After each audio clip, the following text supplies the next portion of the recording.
नमस्कार दोस्तों, मैं डॉक्टर सुप्रियो दत्ता और आज इस वीडियो में आप लोगों को ये बताने का ट्राई करूंगा कि कैसे मेरा एक पेशेंट का यूरेथ्रल स्ट्रिक्चर जैसी गंभीर समस्या को ठीक किया जा चुका है होम्योपैथिक ट्रीटमेंट की मदद से, और वो भी सिर्फ 3 से 4 महीने का अंदर ही। तो चलिए हम लोग वीडियो को स्टार्ट करते हैं। दोस्तों, यूरेथ्रल स्ट्रिक्चर क्या होता है, इसका क्या सिम्टम्स है, इसका क्या कॉजेस है, अगर आपको ये बातें जानना है तो फिर आपको इस वीडियो का डिस्क्रिप्शन बॉक्स में एक वीडियो का लिंक मिल जाएगा।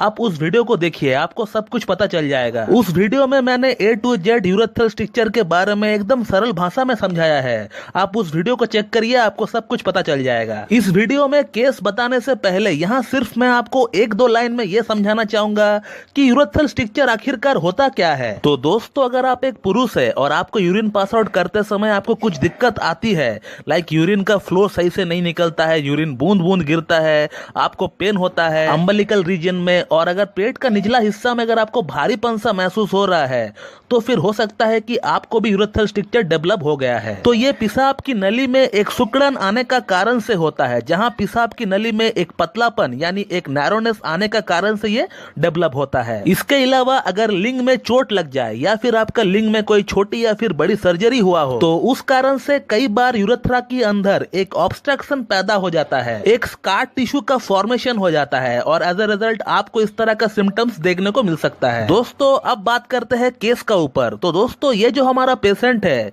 ये हमारे पास आए थे लास्ट ईयर अगस्त में। ये जो पेशेंट है ये हैदराबाद से है and his age is around 27। अब ये जो पेशेंट है, इनको पिछले 2 साल से यूरेथ्रल स्ट्रिक्चर डेवलप हो चुका है और इनको वो सभी प्रॉब्लम्स फेस करना पड़ रहा था जो कि एक यूरेथ्रल स्ट्रिक्चर की पेशेंट को फेस करना पड़ता है, लाइक यूरिन बूंद बूंद गिरना, यूरिन का कांस्टेंट अर्जिंग बना रहना, और पेट का ऊपरी हिस्सा जिसे हम लोग अम्बिलिकल रीजन कहते हैं, वहां पर एक भारीपन सा महसूस होना, जो कि कॉमन सिम्टम्स है, सभी कोई फील करता है जिन्हें भी ये प्रॉब्लम डेवलप होता है। अब मेरा ये पेशेंट मेरे पास आने से पहले 3 होम्योपैथिक डॉक्टर के पास से ऑलरेडी ट्रीटमेंट ले चुके हैं, और उन 3 डॉक्टर्स में से तो 2 डॉक्टर यूट्यूब में ही है जिन्हें आप भी अच्छी तरह जानते हो। लाखों की तादाद में सब्सक्राइबर्स है उनका, लेकिन दुख का बात यह है कि एक सिंपल सा केस को ठीक ना कर सके। तो फिर उन डॉक्टरों के पास से अपना प्रॉब्लम का सोल्यूशन ना निकलने पर उन्होंने मुझसे ट्रीटमेंट लेना सही समझा। तो फिर मैंने पेशेंट का केस टेकिंग किया, और केस टेकिंग में एक बात जो पेशेंट ने मुझे बताया, उससे क्लियरली मुझे एक आइडिया लग चुका था कि पेशेंट को यह प्रॉब्लम क्यों डेवलप हुआ है। और होम्योपैथी में अगर किसी भी डिजीज का रूट कॉज अगर एक डॉक्टर को सही से पता चल जाए, तो फिर वो डिजीज को ठीक करना कोई बड़ी बात नहीं होती है, चाहे वो डिजीज कैंसर ही क्यों ना हो। तो ये जो पेशेंट है, इनको आज से 2 साल पहले एक बार यूटीआई हुआ था, यानी यूरिनरी ट्रैक इन्फेक्शन इनको डेवलप हुआ था, जिसके कारण इनको यूरिन पास आउट करने में दिक्कत आ रही थी। तो इनका जो एलोपैथ डॉक्टर थे जिनसे वो ट्रीटमेंट ले रहे थे, तो उनको शायद ऐसा फील हुआ होगा कि पेशेंट को शायद यूटीआई नहीं है, पेशेंट को यूरेथ्रल स्ट्रिक्चर है।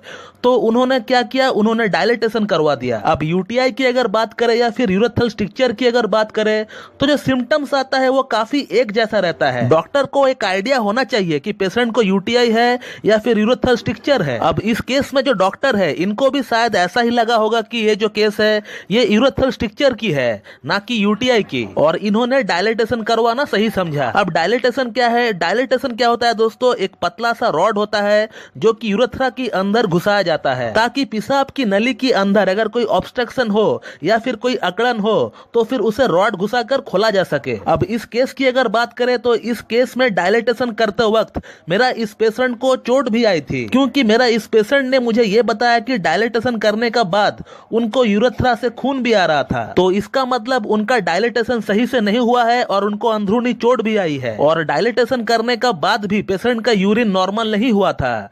जबकि अगर किसी पेशेंट को यूरेथ्रल स्ट्रिक्चर होता है और उनका डायलिटेशन करवा जाता है, तो फिर उनका यूरिन जो है वो तुरंत नॉर्मल हो जाता है। तो इस बात से हमें यह पता चलता है कि पेशेंट को यूरेथ्रल स्ट्रिक्चर था ही नहीं, पेशेंट को यूटीआई ही था, जबकि डॉक्टर ने यूरेथ्रल स्ट्रिक्चर समझकर रॉड घुसा दिया उनका यूरेथ्रा में, जिसके कारण उनको अंदरूनी चोट भी आई, और अब उनको हर 2 महीना में एक बार डायलिटेशन करवाना पड़ता है। क्योंकि डायलिटेशन करते वक्त जिस जगह पर उनको चोट पहुंचा था, उस जगह पर एक स्कार टिश्यू फॉर्मेशन हो चुका है, जिसके कारण वो हर 2-2, 3-3 महीना में साइज में बड़ा हो जाता है और उसको डायलिटेशन करके खोलना पड़ता है। तो इस बात से हम ये कह सकते हैं कि पेशेंट का अंदर यूरेथ्रल स्ट्रिक्चर था ही नहीं, बल्कि पेशेंट का अंदर ये डेवलप हुआ है चोट लगने का कारण से। तो मैंने मैंने इसी बात पर जोर डालकर रेपर्टरी में सर्च किया है और इसी डायलिटेशन को हम लोगों ने एलिमेंट आफ्टर पकड़कर हम लोगों ने एक ड्रग निकाला है और जिस दवा का नाम है मैग्नीशियम मूर। और इस दवा को हम लोगों ने 6CH पोटेंसी में चालू किया है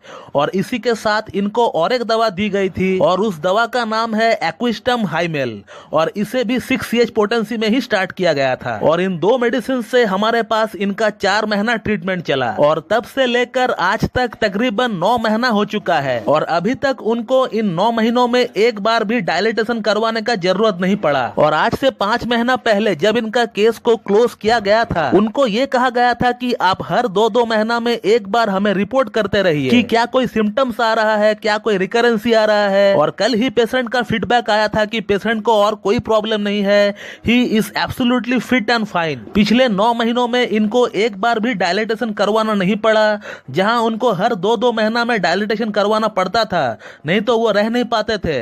तो उस पेशेंट को अभी 9 महीना हो चुका है, उनको एक बार भी डायलिटेशन करना नहीं पड़ा। और मुझे एक डॉक्टर होने के नाते यकीन हो चुका है कि इनको और कभी भी यूरेथ्रल स्ट्रक्चर जैसी प्रॉब्लम डेवलप नहीं होगी और ना ही इनको डायलिटेशन करवाना पड़ेगा। इनका प्रॉब्लम हम कह सकते हैं कि पूरी तरह से सॉल्व हो चुका है होम्योपैथिक ट्रीटमेंट से। तो जो लोग सोचते हैं कि होम्योपैथी से ये ठीक नहीं होता है, इसका सोल्यूशन IOU है या फिर BMG है, तो ये पूरी तरह गलत है। मेरे पास ऐसा कई सारे पेशेंट है जो लोग IOU करवा चुके हैं, यानी इंटरनल ऑप्टिकल यूरोथ्रोप्लास्टी करवा चुके हैं, लेकिन फिर भी कुछ साल बाद उनका वही प्रॉब्लम फिर से डेवलप हो चुका है। फिर एट लास्ट होम्योपैथिक ट्रीटमेंट लेने का बाद उनका प्रॉब्लम जो है वो सॉल्व हो पाया। तो दोस्तों मैं इस वीडियो को यहीं पे एंड करता हूं और मैं उम्मीद करता हूं कि आप लोगों को मेरा ये वीडियो पसंद आएगी और मेरा ये जो वीडियो है आप लोगों के लिए लाभकारी साबित होगी। इसी तरह मुझसे जुड़े रहने के लिए मेरा YouTube channel Homeo Cat Tips को लाइक करें, शेयर करें, सब्सक्राइब करें और बेल आइकन को दबाना बिल्कुल भी ना भूलें दोस्तों।